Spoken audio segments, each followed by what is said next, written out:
relato tocante e revelador, mergulhamos na jornada espiritual de um padre que se depara com uma verdade transformadora ao ler o Salmo 115. Este vídeo não é apenas um testemunho, é uma exploração poderosa da fé, da dúvida e do despertar espiritual. Ao confrontar palavras do Salmo que descrevem ídolos como meras obras das mãos humanas, ele começa a questionar as práticas de adoração de imagens. Esta revelação o conduz por um caminho de introspecção e mudança, desafiando crenças arraigadas e abrindo seu coração para uma compreensão mais profunda de sua fé. Preparem-se para serem desafiados por esta história de transformação e redescoberta espiritual.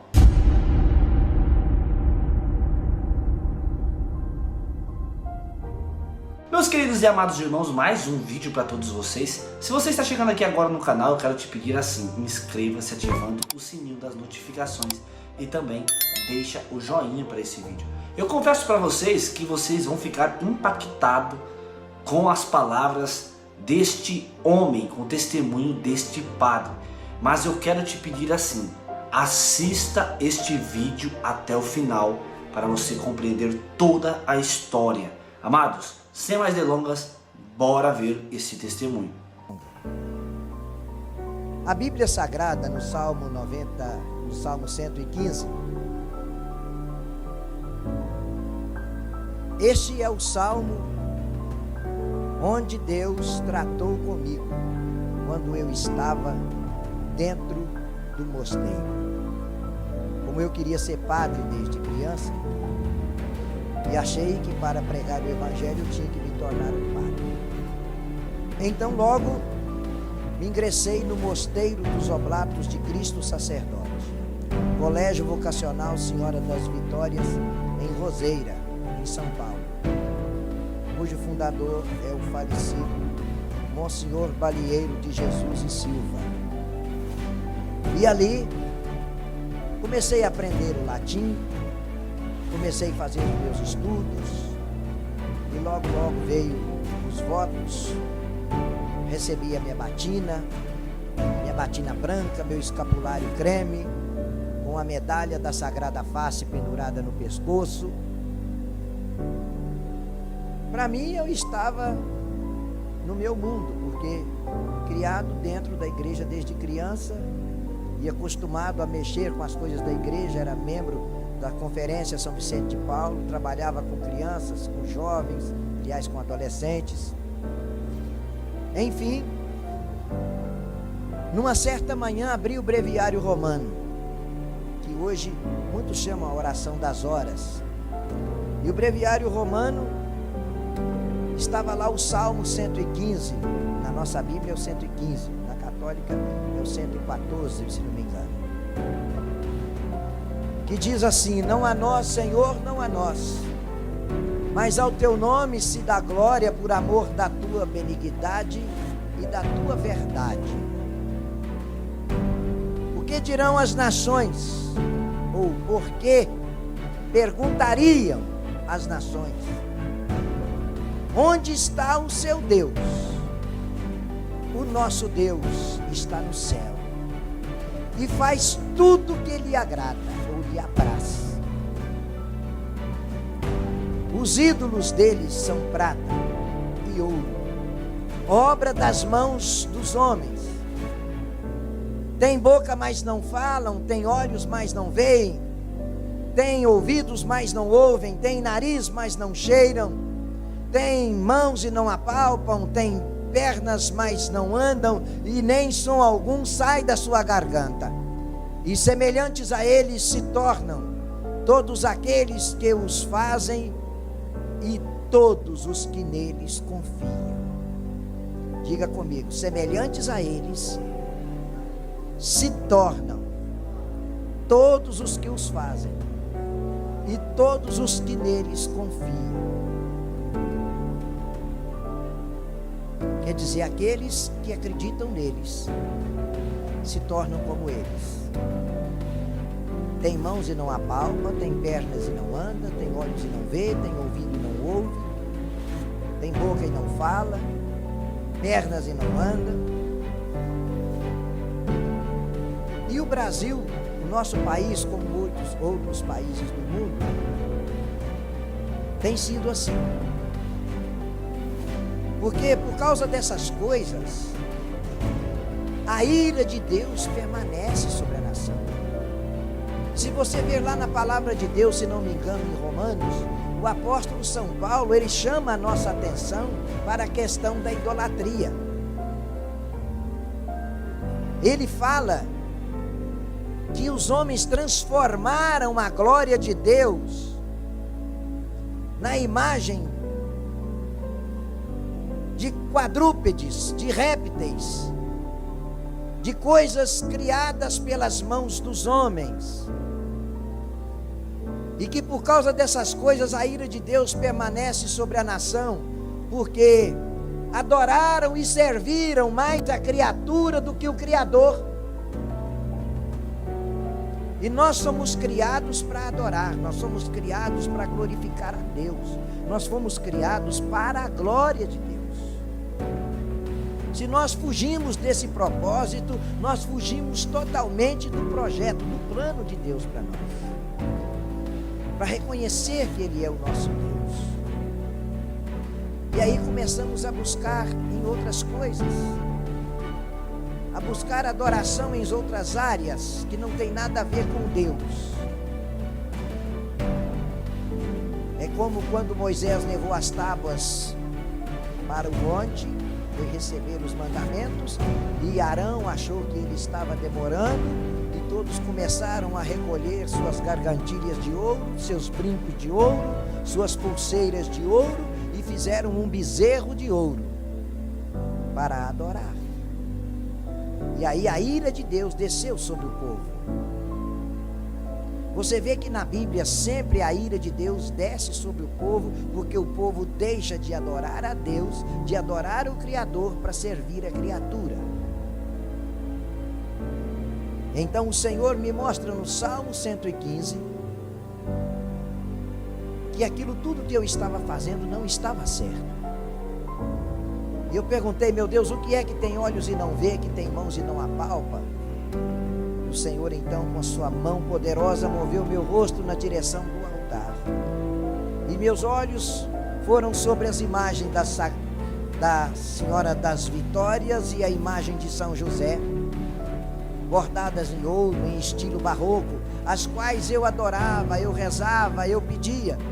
Porque as pessoas podem afirmar: não, mas nós, católicos, nós não adoramos imagem.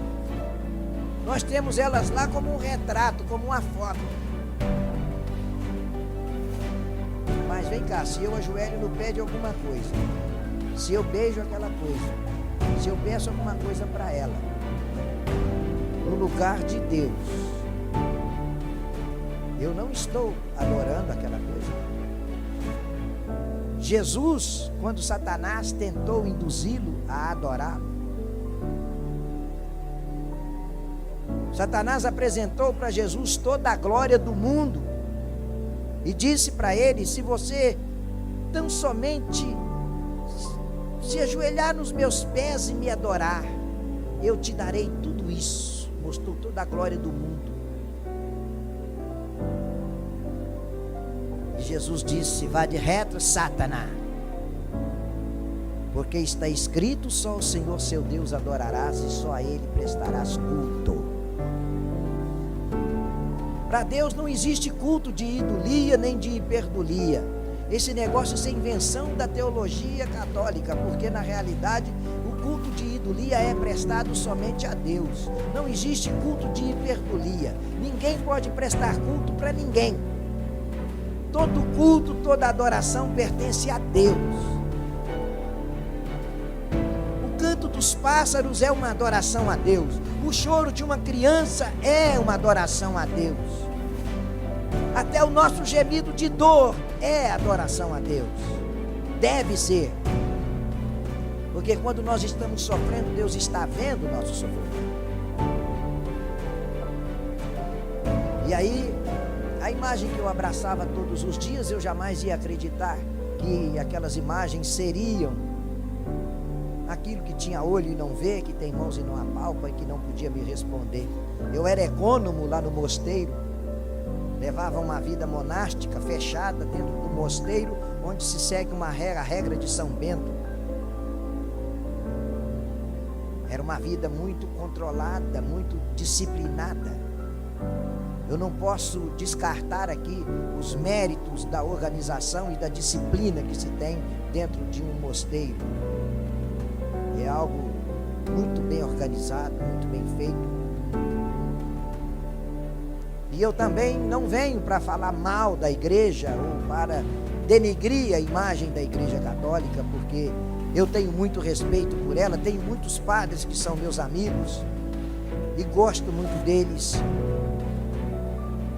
Eu simplesmente não concordo com certas coisas, não encaixa na palavra de Deus. E está fora da Bíblia, não é de Deus. Então, de repente, aquele salmo fica gravado no meu coração. Eu achava que era o diabo que estava tentando desviar a minha fé. Eu estava enfermo com um problema no estômago, e quando fui me deitar, Deus me dá uma revelação. Eu estava deitado, as lâmpadas do dormitório estavam apagadas, tudo escuro. Eu já havia feito as últimas orações e meu corpo ficou anestesiado, paralisou o meu corpo. O dormitório que estava escuro começou a ficar claro. Veio algo iluminando tudo, e os seus cabelos eram brancos como a lã. A claridade vinha do seu rosto que brilhava.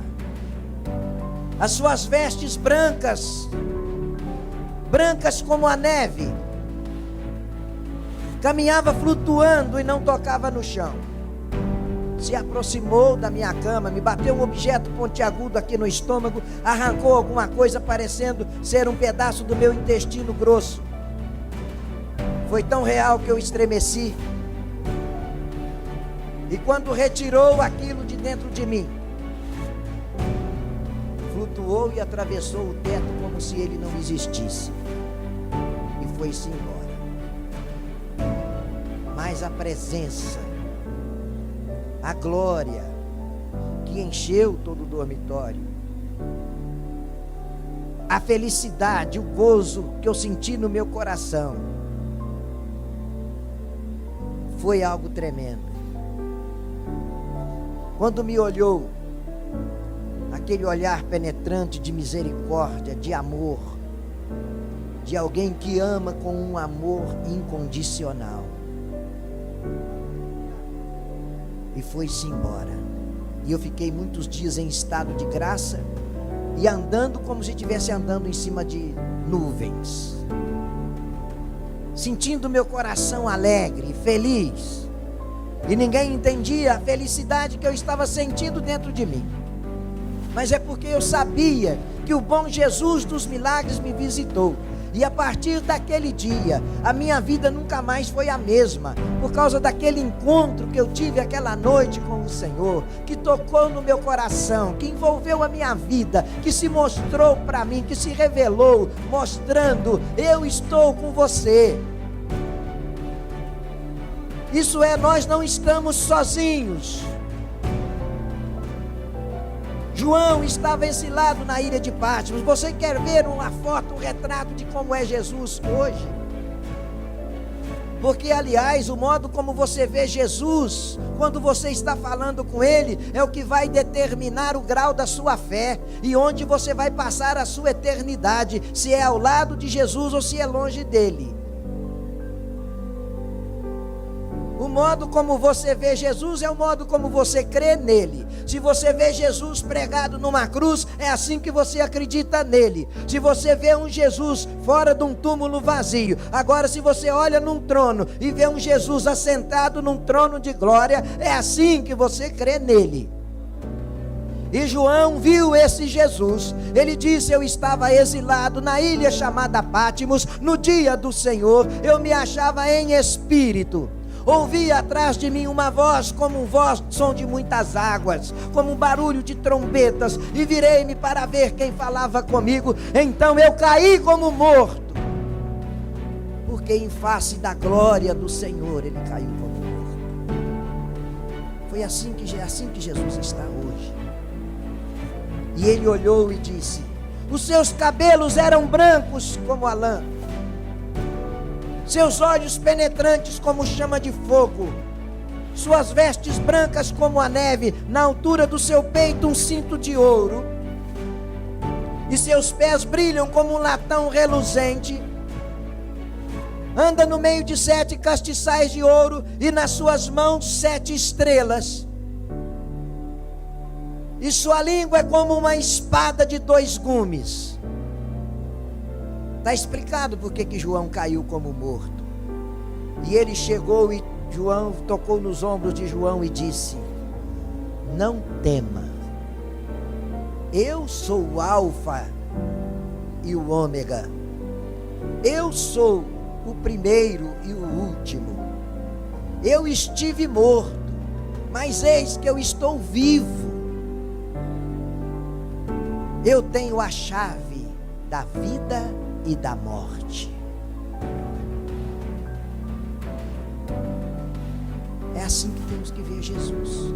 E ele caminha nos 7 castiçais, no meio dos 7 castiçais de ouro, que são as igrejas, e leva na sua mão o anjo da igreja.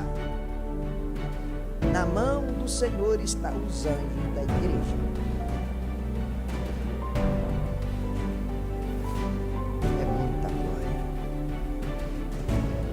Antes, Jesus para mim era só um conto de fadas. Era só alguém que eu ouvia alguém contar. Era só alguém que eu ouvia alguém dizer a respeito. Eu ouvia os outros contar de milagre. E eu ficava olhando aquelas imagens, eu queria até ver algum milagre. Eu chegava no pé da imagem e ficava olhando, para ver se ela dava pelo menos uma piscadinha de olho, uma mexidinha de pé, para ver se dava pelo menos um sinalzinho. Aí eu pensava: puxa, mas eu sou tão pecador que tanta gente conta que viu milagre, que viu isso, viu aquilo, e eu não vejo nada. E eu clamava a Deus: Senhor, abre os meus olhos, me mostra o caminho da verdade, não me deixa cego. Após a leitura deste salmo, eu chegava na capela, sentava e ficava lá para a celebração da missa, e de repente eu olhava para aquelas imagens e vinha no meu coração: tem olhos e não vê, tem mãos e não apalpa, tem pernas e não andam. E aí de repente eu olhava para aquilo e pensava: ah, não dá certo, eu não consigo ficar nem aqui dentro. Aquilo começou a me incomodar. Eu falei: não tem jeito, não está certo isso aí. Aí eu ajoelhava diante do sacrário e eu tinha que acreditar que tinha um Jesus ali dentro daquele pão. Mas o pão não se transforma. O pastor, é tanto assunto, eu não vou nem tocar em tudo não, porque tem a doutrina da transubstanciação, que eu ainda vou poder em outras oportunidades tocar nessas coisas. É muita coisa. Então, de repente, meus irmãos, eu me vi agora com a revelação do Salmo 115. O anjo do Senhor, ou o seu próprio Senhor, foi lá e me curou daquela enfermidade. Foram 2 revelações. E naquelas horas mortas da noite, quando da meia-noite até 3 horas da manhã, aquela hora que parece que o vento parou, aquela hora que parece que a porta do inferno foi aberta e foram soltos os piores demônios das profundezas das trevas. Aquela hora que um filho está fora de casa e a mãe desesperada chorando por causa daquele filho. Onde está meu filho? Com medo de acontecer alguma coisa. Porque parece que uma mãe tem um 6º sentido, que ela percebe que os filhos estão em perigo. E é interessante, porque a gente sente, eu sentia na minha casa, naquela hora horrível, a hora que eu ficava, o sangue de Jesus tem poder, e tapava com a coberta, e deixava só a ponta do nariz pro lado de fora, porque suava igual tampa de marmita debaixo daquela coberta, mas eu não queria nem destampar da coberta, nem sair de lá de baixo, porque naquela hora eu tinha medo daquela coisa chegar e fazer assim.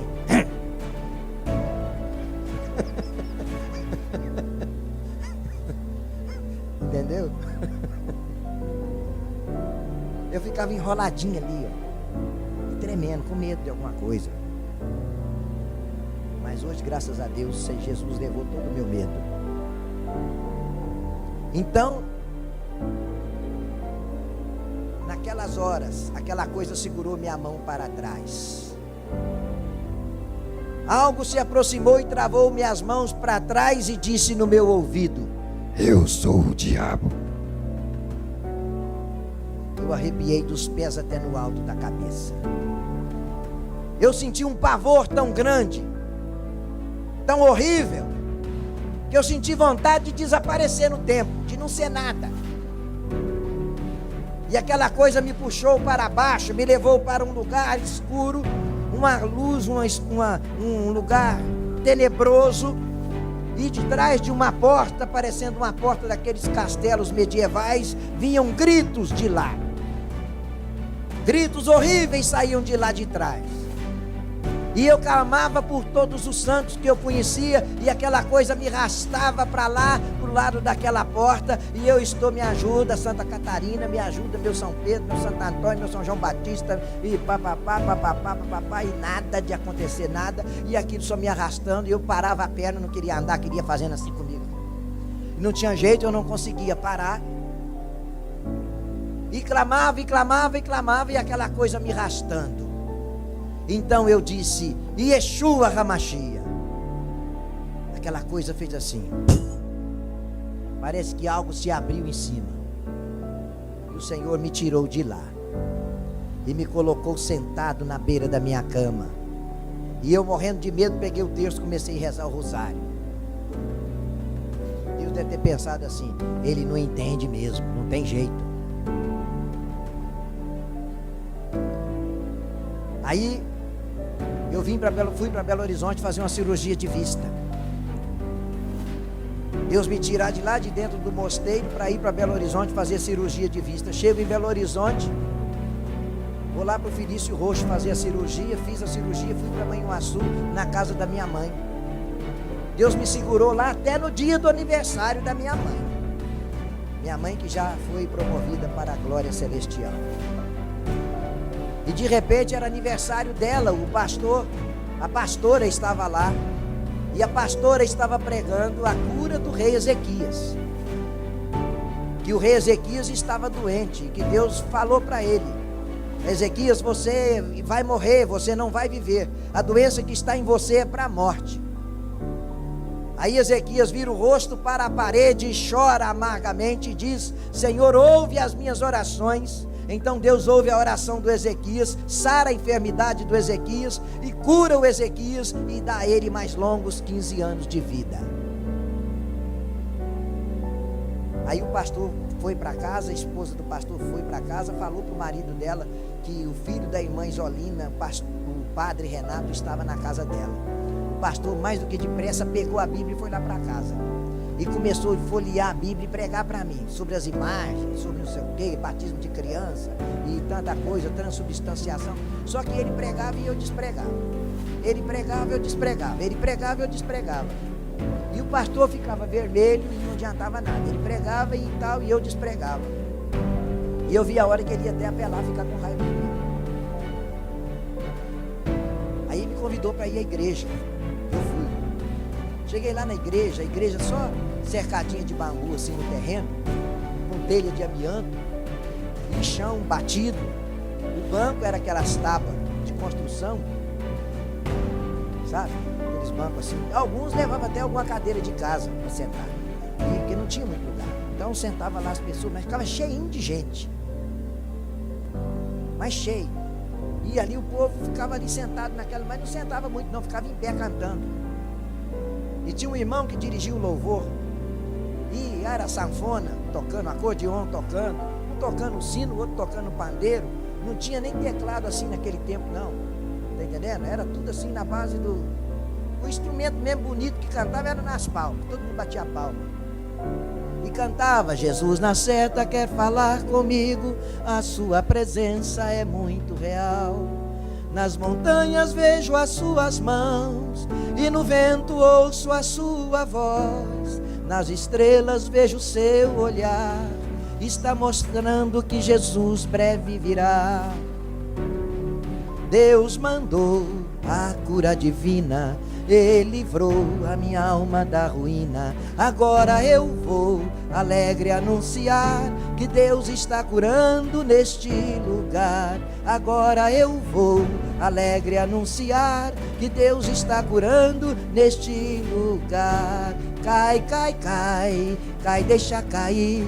É fogo lá do céu que está caindo aqui. Cai, cai, cai, cai, deixa cair. É fogo lá do céu que está caindo aqui. Essa obra é de Deus, ela não pode parar. Satanás que sai do meio, se não vai se machucar. E assim por diante.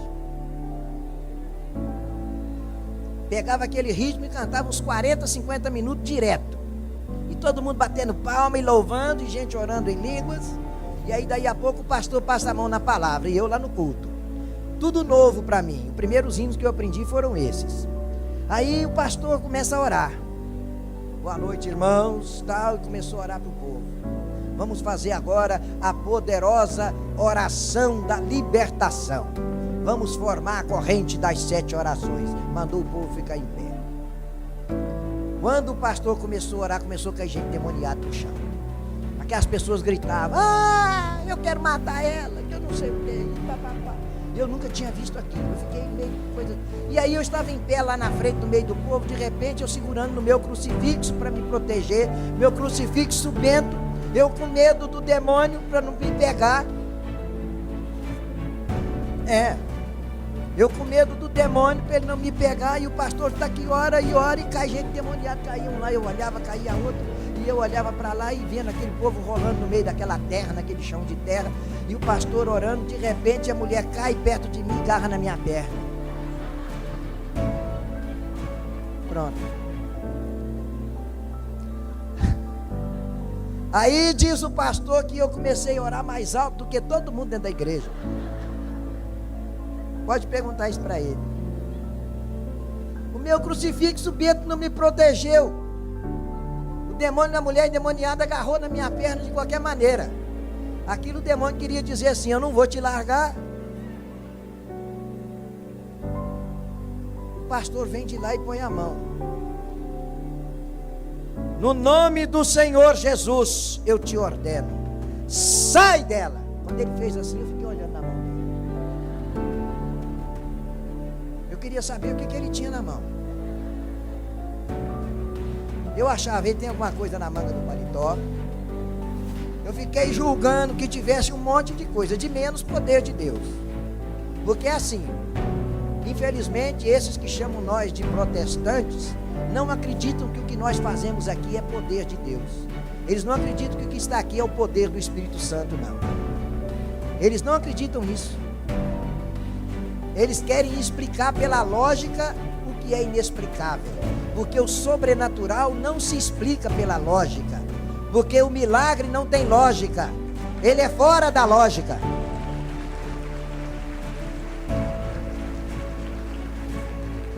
Aí, resultado, eu fiquei reparando e pensei comigo: esse pastor tem alguma coisa na mão e eu vou descobrir o que é.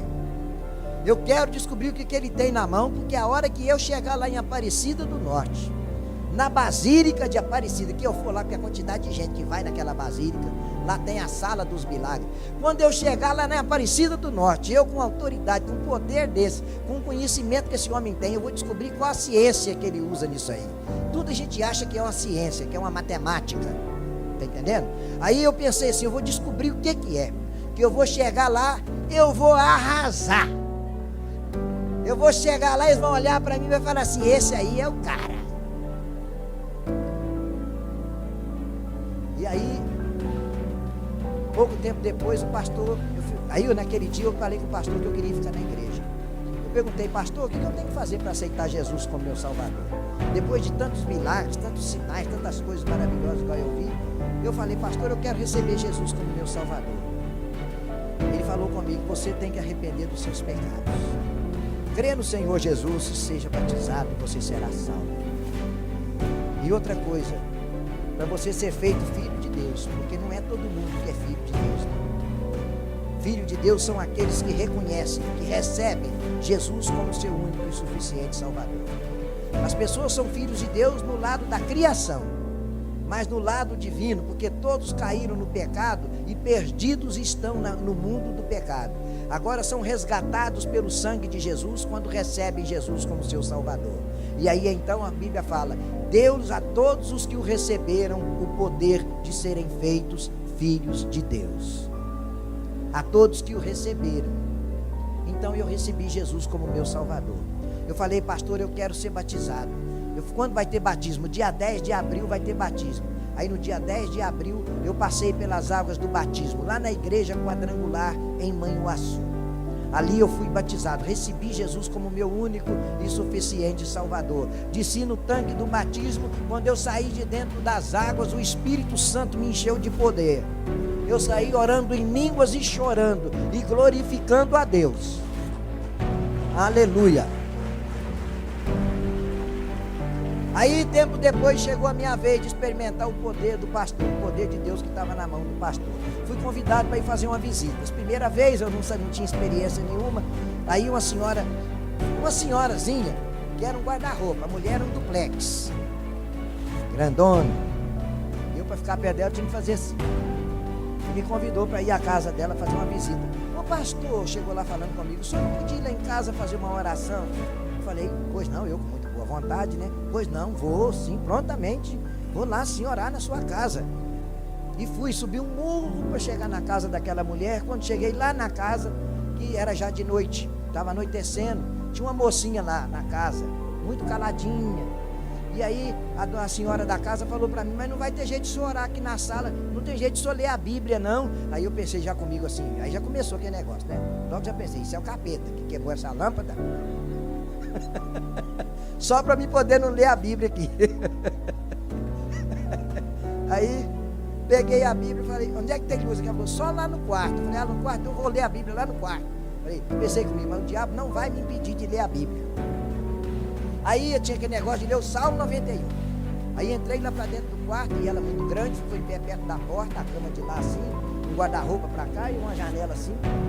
E eu fiquei lá do canto e comecei: aquele que habita no esconderijo do Altíssimo, papai com muita fé, falando e cheio de fé e tal, e comecei: meu Deus, eu repreendo o demônio, eu repreendo as obras de Satanás. Tudo eu comecei com aquilo, o bicho manifestou na mulher. Aquele guarda-roupa daquela mulher, endemoniado. Eu pequeno, baixinho.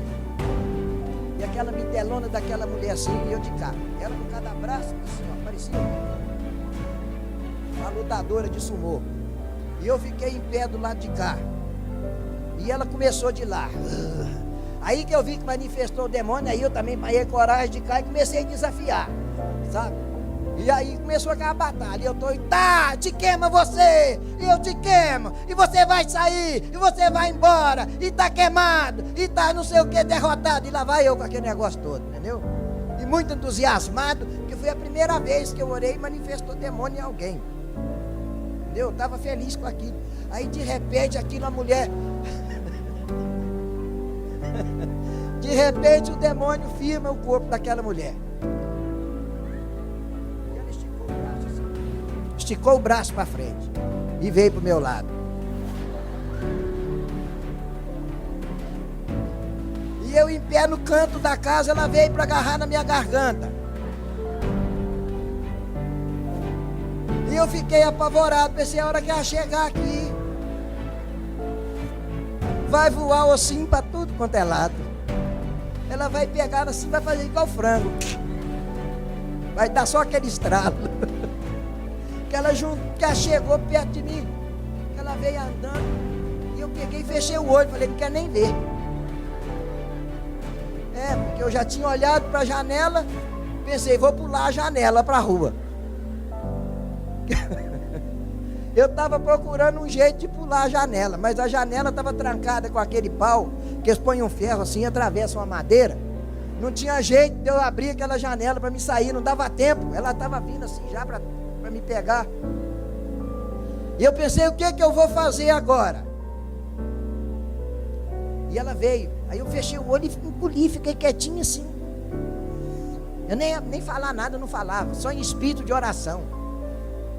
E pensando dentro do meu coração, sangue de Jesus tem poder, o sangue de Jesus tem poder, o sangue de Jesus tem poder. De repente eu dou uma abridinha no olho assim, o anjo do Senhor levantou aquela mulher uma altura assim do chão, fez assim com ela, jogou ela lá em cima da cama. Não fui eu não, foi o anjo do Senhor que fez, porque eu mesmo não tinha feito não. Se dependesse de mim, ela tinha agarrado na minha garganta e me dado um sacolejão lá. Mas o anjo do Senhor é poderoso e acampa ao redor daqueles que o temem. Aleluia! Pegou aquela mulher e jogou ela para lá. Ela não conseguiu tocar em mim. Aí eu, muito corajoso, eu com uma coragem de dar medo, como diz o outro, com aquela coragem de dar medo, aproveitei que ela caiu em cima da cama, aproveitei aquela situação toda que ela estava lá cuspindo e caindo em cima dela mesma. Ela cuspia para lá, o cuspe voltava. Aí eu só olhei assim pro lado da cama, que é a cama largona de casal, e ela muito grandona, muito fortona. Eu só olhei assim e vim pro lado da porta. Cheguei perto da porta do quarto, olhei lá para a porta da sala, para ver se a porta estava aberta. Eu já fui calculando os meus movimentos nos mínimos detalhes. Estendi a mão e falei assim, eu olhava para a porta, para ninguém fechar, porque a mocinha que estava lá tinha sumido, eu não sabia para onde que ela foi. Aí eu pus a mão de cá de longe, sai dela em nome de Jesus, ó, e caí fora, e não tem mais notícia até hoje. Não sei mais do que aconteceu. Eu só sei de uma coisa, que daquele tempo para cá eu fui apanhando experiência de expulsar demônio dos outros. Aí era 3 horas da tarde, vou contar uma outra, que eu estava orando com o senhor, que chegou magrinho lá na igreja, todo caidinho, coitado, amarelinho. Eu pensava assim, todo mundo que eu via meio caído, eu achava que tinha demônio. Aí eu fui orar para aquele homem. Quando eu pus a mão na cabeça dele, estou assim, sai dele, demônio. Sai dele, espírito imundo. E sai não sei o que. Cai por terra. Aí o homem foi, caiu. Quando ele caiu, que eu estou lá no chão perguntando, conversando e tal. Era 3 horas da tarde. O pastor estava lá no escritório e eu ajudando o pastor no culto da tarde. Eu estou orando, de repente eu falei assim, espírito imundo, fala seu nome. Aí ele falou assim, meu nome é José, não sei do que lá. Falou e o sobrenome.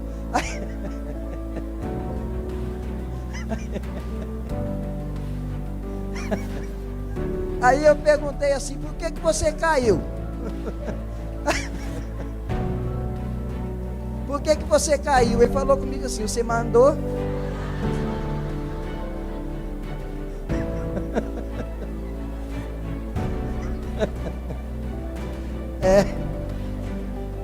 Você mandou. Eu falei assim, mas o senhor está assim tão esquisito. Eu falei, não, é porque eu estou com fome. Eu não...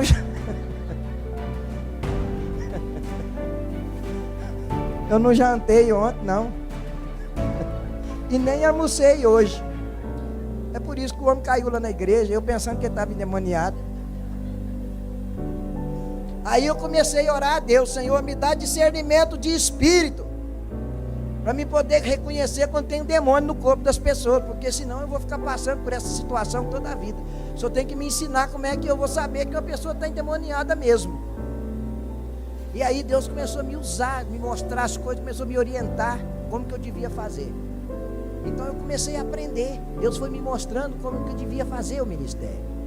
E assim funcionou. E eu ainda estou aprendendo até hoje, sabe? Amém? E agora eu quero fazer um convite para você. Este emocionante testemunho culmina em uma poderosa mensagem de fé e transformação. A jornada do padre, marcada por questionamentos e revelações profundas, nos lembra da essência verdadeira da fé. Uma relação viva e dinâmica com o divino, livre de idolatrias e de imagens vazias. O Salmo 115 não é apenas um texto antigo, ele se revela como um espelho para a alma, refletindo verdades eternas que transcende tempo e cultura. Este vídeo nos convida a refletir sobre as nossas próprias crenças e práticas, encorajando-nos a buscar uma conexão mais autêntica e pessoal com Deus. Que possamos levar conosco a inspiração para redescobrir e renovar a nossa fé, assim como o padre desse impactante testemunho. Meus amados, Deus abençoe você que assistiu comigo esse testemunho até o final. Inscreva-se aqui no canal, compartilha e também fiquem com Deus e até o próximo vídeo, se Deus quiser.